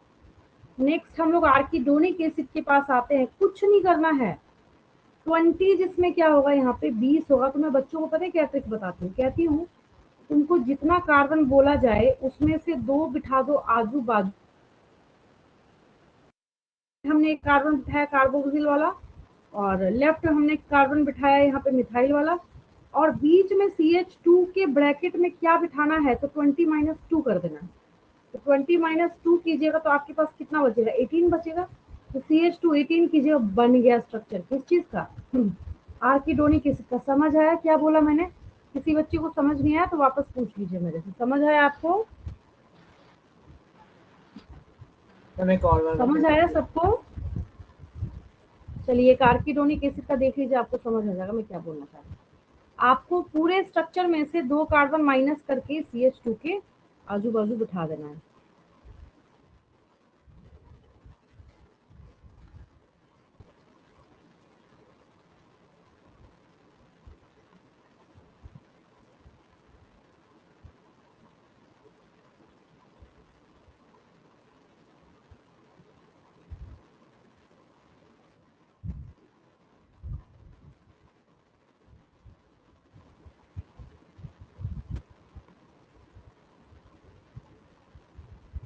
चलिए यहाँ पे ये सारे स्ट्रक्चर्स अवेलेबल हैं, मतलब जो उसका कंप्लीट डिटेल स्ट्रक्चर होता है इसको जब आप काउंट कीजिएगा, ये देखिए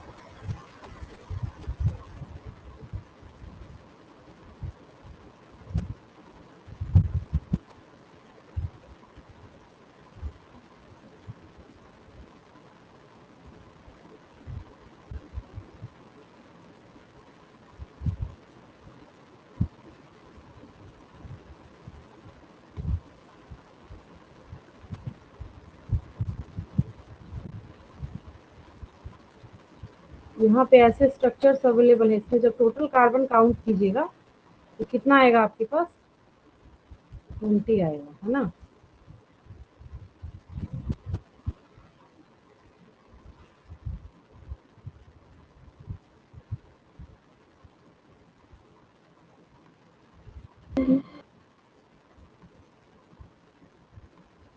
चलिए इसको हटाते हैं तो नजर आएगा आपको, ये इसका एक रिप्रेजेंटेटिव स्ट्रक्चर है। कंप्लीट स्ट्रक्चर जब हम लोग शो करेंगे, इसमें टोटल जब आप कार्बन काउंट कीजिएगा तो कितना आएगा आपके पास, 20 आएगा, है ना।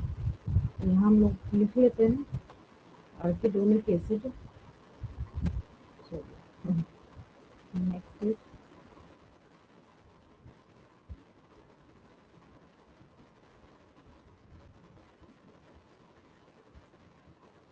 आर्किडोनिक एसिड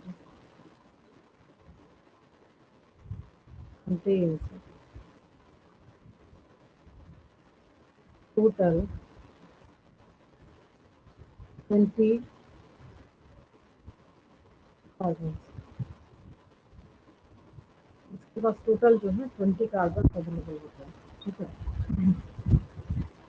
अब आपको ये भी बहुत अच्छे से पता है कि फैटी एसिड्स जो हैं सैचुरेटेड भी हो सकते हैं और अनसैचुरेटेड भी हो सकते हैं। ठीक है, सैचुरेटेड का मतलब है कि उसमें ना सब के सब कैसे होंगे, सिंगल सिंगल बॉन्ड होंगे।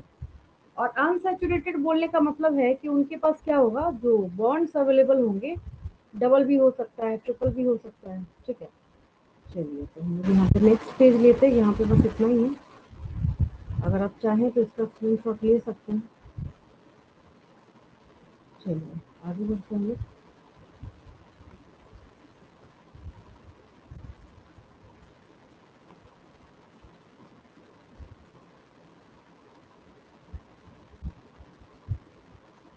फैटी एसिड्स,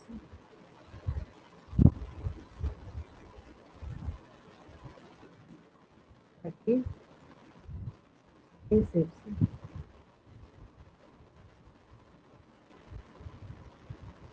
maybe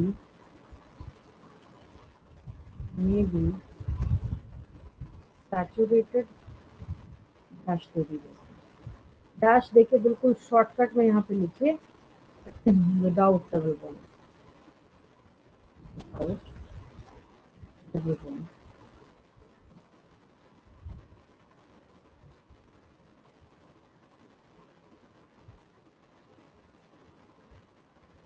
ये हो गया।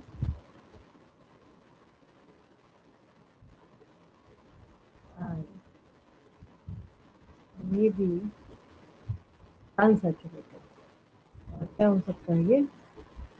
अनसैचुरेटेड भी हो सकता है।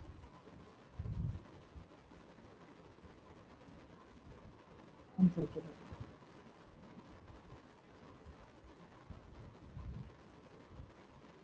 डैश दे दीजिए, देखो 1 और मोर। हाँ, डबल बॉन्ड जरूरी नहीं है कि एक ही हो, एक से ज्यादा भी हो सकता है ना इसको, तो ये इससे डबल बॉन्ड तो दिख ही जाएगा कम से कम। ठीक है,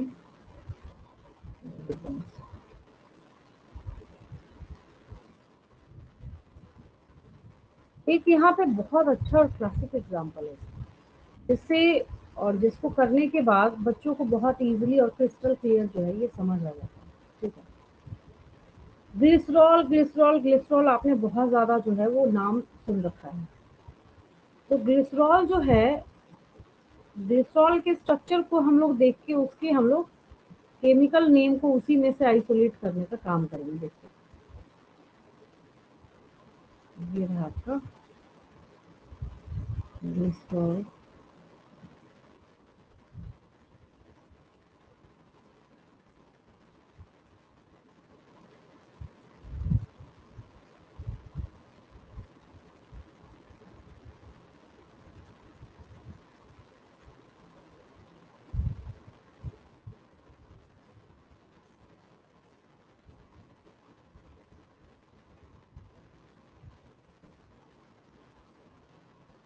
देखिए इसके स्ट्रक्चर को जब आप एनालाइज करेंगे तो आपको एक ना बात क्रिस्टल क्लियर बिल्कुल समझ आती है। ये क्या है?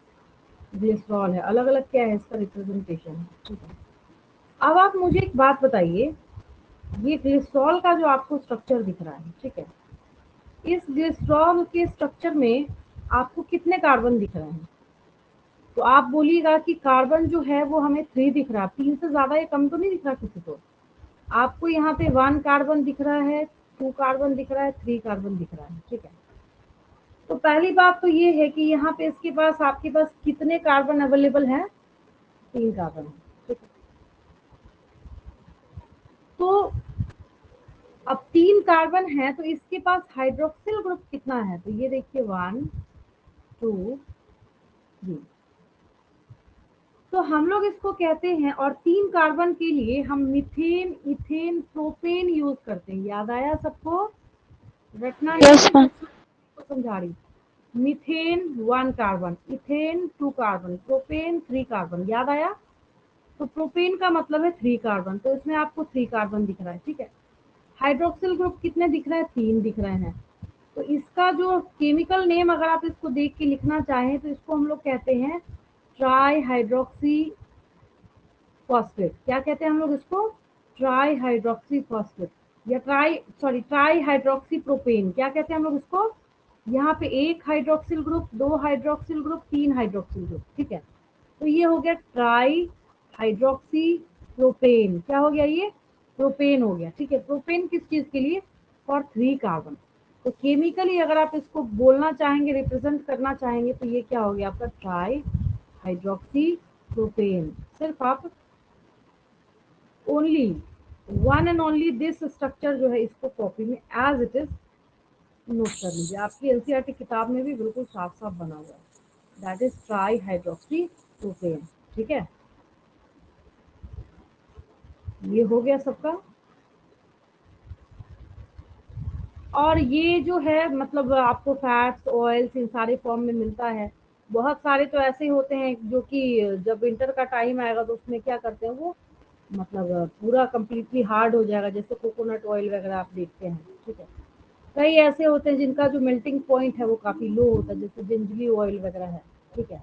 इनका मेल्टिंग पॉइंट क्या है, काफ़ी मतलब कम, जैसे कैसे घी है, आप उसको हाथ पे रखिए, हाथ पे जब रखिएगा बस उसी पे वो क्या करेगा, मेल्ट कर जाएगा। लेकिन बहुत सारी ऐसी चीज़ें आपने निकाल के हाथ पे रखा, बट जब तक कुछ देर तक आप उसको बॉर्न ना कीजिए वो क्या नहीं होगा, मतलब मेल्ट नहीं करेगा। तो इसके ऊपर हम ये डिसाइड करते हैं कि किसका मेल्टिंग पॉइंट कितना है।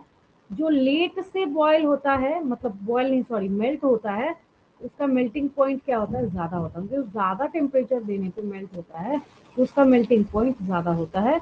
जो कम टेम्परेचर देने पे मेल्ट होता है उसका मेल्टिंग पॉइंट क्या होता है, कम होता है, ठीक है।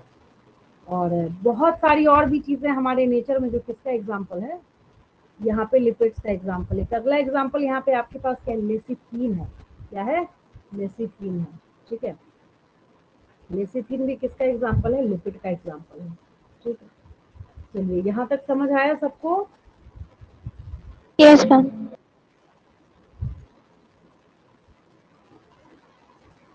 असाइनमेंट क्वेश्चंस लिखूं मैं, नेक्स्ट हाँ क्लास में मैम। मैं ये चैप्टर आपका जो है इसको मैं ओवर कर दूंगी, काफी डिटेल मैंने आपको कराया है। हम लोग पहले देखेंगे dynamic state of body constituents, ठीक है। उसके बाद मेटाबॉलिक बेसिस ऑफ लिविंग मैं समझा दूंगी आपको फटाफट, द लिविंग स्टेट। फिर एंजाइम्स के बारे बाद लास्ट में हमें थोड़ा सा, बहुत ज़्यादा टास्क है अगले क्लास में। और उसके बाद फैक्टर्स अफेक्टिंग एंजाइम्स, मतलब कौन कौन से ऐसे फैक्टर हैं जो एंजाइम को अफेक्ट करते हैं। उसके बाद हमें क्लासिफिकेशन ऑफ एंजाइम्स भी देखना है, तो थोड़ा स्पीड अप करना पड़ेगा। और सारे टॉपिक्स जो एक दूसरे के साथ कंसर्न है उसको हम लोग करेंगे अगली क्लास में। चलिए क्वेश्चन देखिए मेरे साथ साथ। और आपको शायद 2 और 5 मार्क्स के क्वेश्चन की डिमांड करी होगी बच्चों ने, आपने। तो जो क्वेश्चंस मैं आपको सेंड करूंगी तो उन सारे क्वेश्चंस के आंसर्स जो है मैं आपको क्लास में एक्सप्लेन कर दूंगी, ठीक है। Okay ma'am.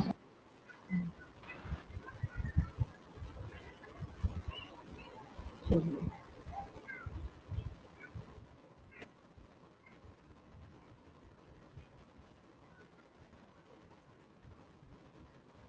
ऐसे तो मैं आपको इतने असाइनमेंट क्वेश्चंस कराती हूँ कि दुनिया का कोई क्वेश्चन मिस नहीं होगा इससे, ठीक है। स्कूल एग्जाम तो बहुत छोटी बात है, बट अगर आपको मतलब डिस्क्रिप्टिव फॉर्म में चाहिए कि कैसे उसको लिखना है तो मैं आपको बता दूंगी, करना कुछ नहीं है। जो एक्सप्लेनेशन आपको आती है उसको पॉइंट में स्प्लिट करके लिखना होता है, और कोई नई बात नहीं होती उसमें, है ना। चलिए पहला क्वेश्चन लिखिए यहाँ पे, देखिए।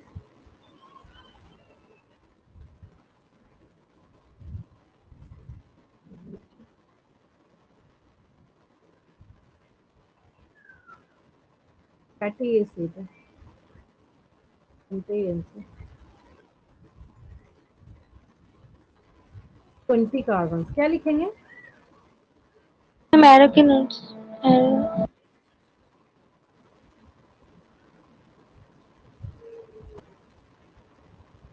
Ma'am, arachidonic acid. हाँ ठीक है,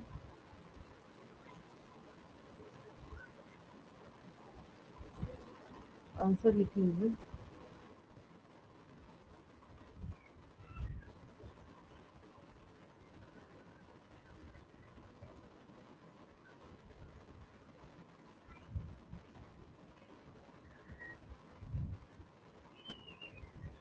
एसिड, नेक्स्ट लिखिए।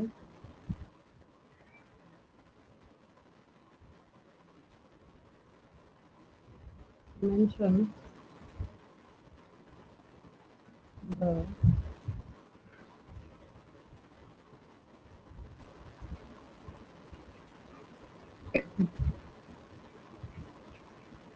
Chemical name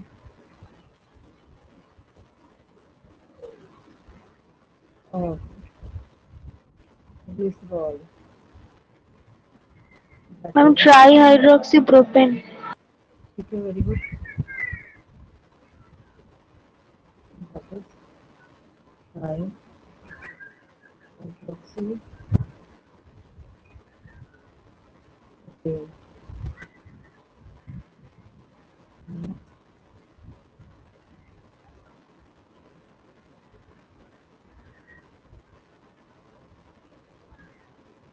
mention the components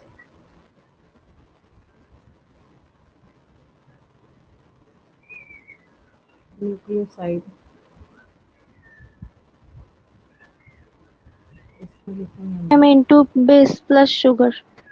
ठीक है, नाइट्रोजनस नाइट्रोजनस बेसिस प्लस, तो रिप्रेजेंटेशन के लिए मैंने लिखा था एंड, कर लीजिए एंड शुगर। अब जैसा होगा, क्योंकि न्यूक्लियोसाइड मैंने लिखा है, मैंने ये नहीं लिखा है कि कौन सा टाइप का न्यूक्लिक एसिड है, डीएनए आरएनए, बट शुगर भी लिखिए तो चलेगा, है ना। चलिए नेक्स्ट लिखिए, इसको थोड़ा ऊपर करते हैं।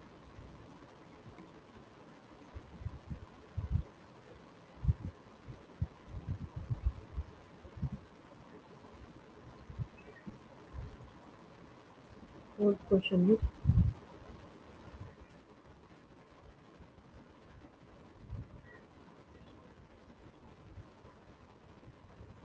what do you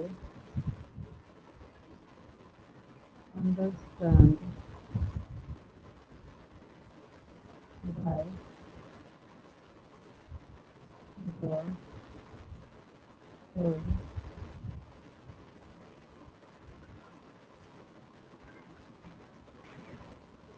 fatty acids?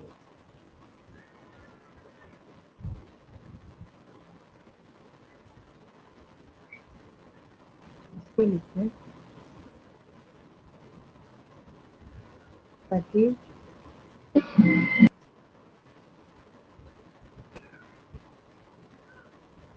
contain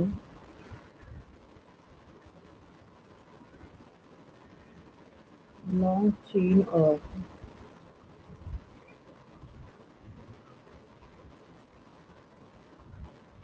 carbons with carboxyl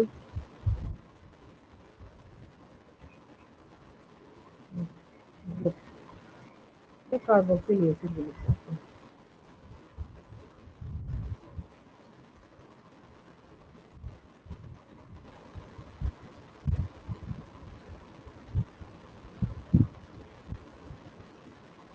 चलिए यहाँ तक नोट कर लिया आपने। Yes, ma'am.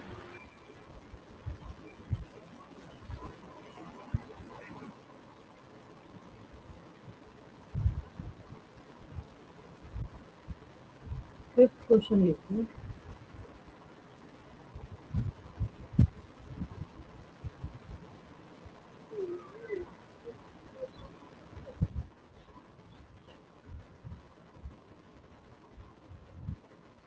which nucleoside is, nucleoside मैंने लिखा, मैंने न्यूक्लियोटाइड करके दिया था क्वेश्चन पिछले जाके। which nucleoside is only concerned with DNA?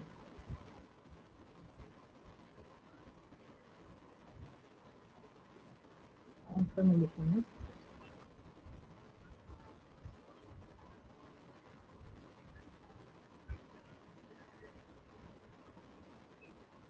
थाइमिडिन। Six question लिखिए,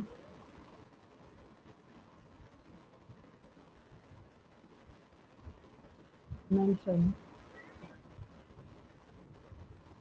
constituents of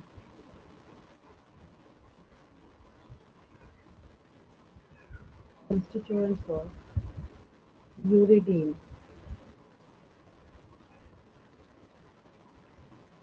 क्या लिखेंगे इसमें? Ma'am uracil plus sugar. ठीक है, वेरी गुड। अब ये यूरिडिन है, क्या है? यूरिडिन है, ठीक है। हम बिल्कुल फ्रीडम के साथ यहाँ पे लिख सकते हैं यूरासिल प्लस राइबोज शुगर, क्योंकि पता चल गया आरएनए का कितना, ठीक है। तो यहाँ पे हम लोग लिखेंगे नाइट्रोजनस बेस एंड राइबोज में ब्रैकेट में यहाँ पे आयरन निकाल दें।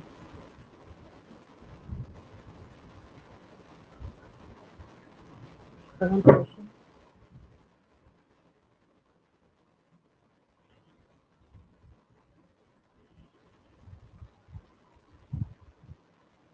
represent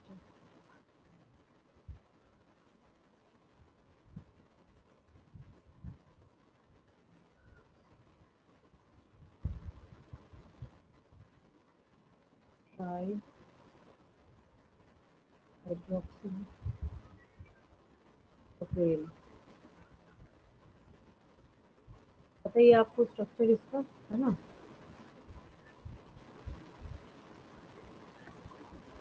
बना लेंगे इसको फटाफट कॉपी पे।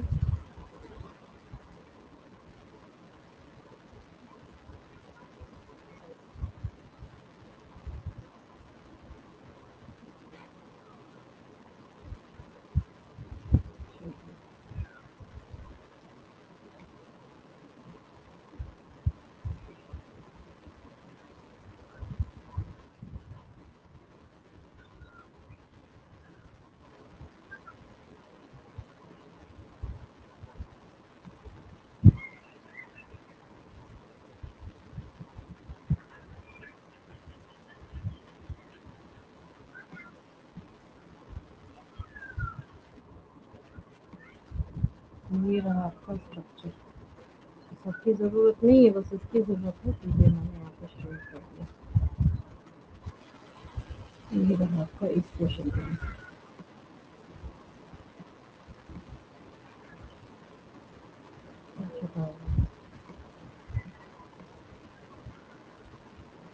चलिए हो गया एक question.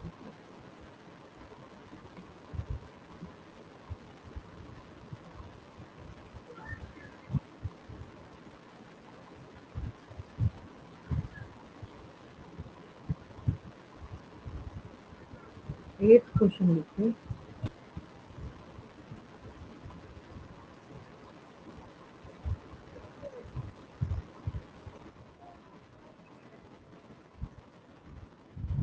How many carbons are present in palmitic acid? 16 carbons. Very good. Palmitic acid.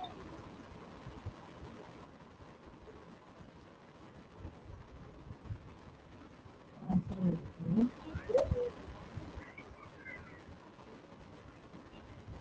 16 carbons.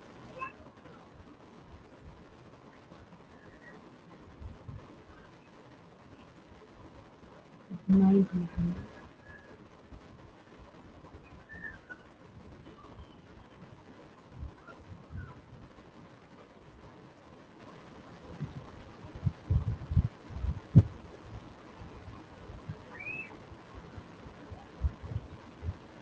आपने पता नहीं किया है या नहीं किया है, मैं आपको एक क्वेश्चन दे देती हूँ। Represent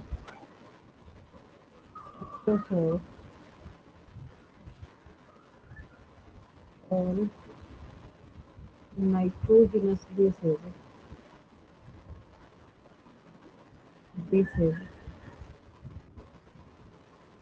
of DNA। अच्छा एक बात बताइए, अगर आप इसको देखिएगा तो इसमें आपको टोटल जो नाइट्रोजनस बेसेस है 5 बनाने हैं या नहीं? सोचिए डीएनए एंड आरएनए अगर मैं एक साथ लिखती हूँ, है या नहीं, है ना? Yes ma'am. इसमें आपको टोटल जो स्ट्रक्चर है कितने बनाने? 5 बनाने हैं। मेरा यहाँ पे ये मैम एक में यूरासिल है और एक में थायमिन होगा और बाकी सब तो सेम है। सेम है, ठीक है। तो ये आपके बोर्ड एग्जाम में, मतलब जो बोर्ड एग्जाम तो नहीं, बोर्ड में तो सिर्फ 12th का ही आता है, तो ये आपके एग्जाम में 5 मार्क्स का क्वेश्चन हो गया, समझे? अब से मैं रोज क्लास में जो देती हूँ ना, उसमें मैं एक लॉन्ग क्वेश्चन तो मैं जरूर दे दिया करूँगी, है ना? तो जिससे क्या होगा, जो 5 मार्क्स वाला क्वेश्चन है वो भी आपका साथ का साथ तैयार होता जाएगा। इसमें सिंपल सी बात क्या है कि आपको इसको रिप्रेजेंट करना है। और एक लास्ट क्वेश्चन मैं दे दूंगी, right a detailed note on ये रहा आपका, यहाँ कहाँ है, ये रहा, ये हो गया आपका स्ट्रक्चर।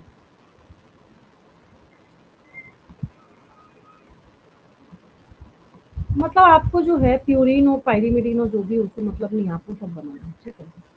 वो छोटा सा दिख रहा है आपको, छोटा यहाँ कर देते हैं, ये हो गया। और लास्ट क्वेश्चन लिख लीजिए, ये भी 5 मार्क्स का क्वेश्चन है। देखिए अब जो डिटेल्ड नोट है आपके न्यूक्लिक एसिड के ऊपर, सबसे पता टफ टास्क क्या होता है एग्जामिनेशन पॉइंट ऑफ व्यू से, अगर किसी क्वेश्चन को लिखा जाए तो सबसे टफ टास्क होता है कि अगर आपके पास किसी कॉन्सेप्ट के बारे में बहुत डिटेल्ड नॉलेज है बट आपको उसको सुपर कॉम्प्रेस फॉर्म में लिखना है, ये बहुत दिक्कत वाली बात हो जाती है, समझे।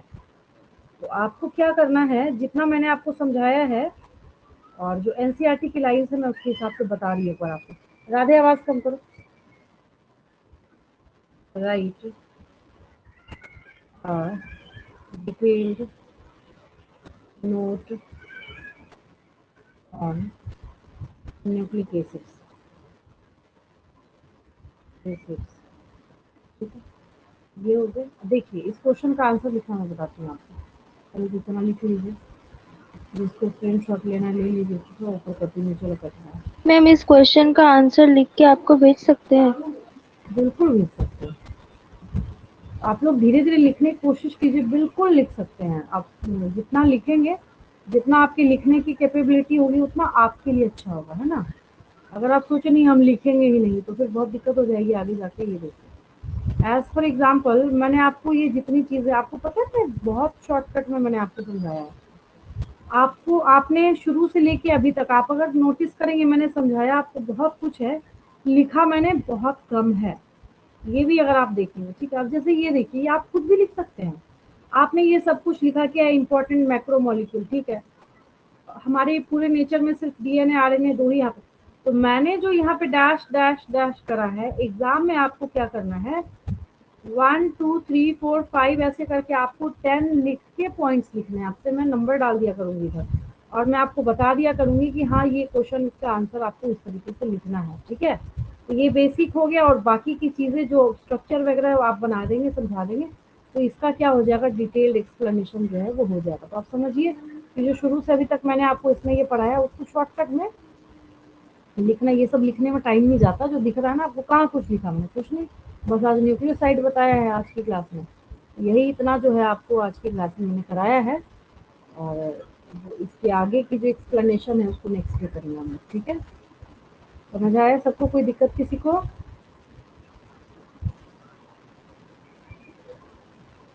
Yes ma'am. चलिए, कोई डाउट तो नहीं आज की क्लास में, क्लियर है बिल्कुल? Yes ma'am clear. थोड़ा ना लिखने की प्रैक्टिस कीजिए अपने से भी, खुद से भी। असाइनमेंट क्वेश्चन तो खैर मैं पर डे 10 दे देती हूँ, तो उसका बोलने का मतलब है कि जो 10 है दैट मीन्स कि जितनी क्लासेस है उसमें 10 से मल्टीप्लाई कर दीजिए।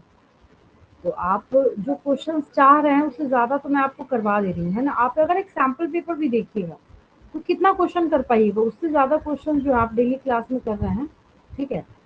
तो इसके आगे की एक्सप्लेनेशन जो है वो नेक्स्ट क्लास में मैं करूँगी आपको, लीव करती हूँ।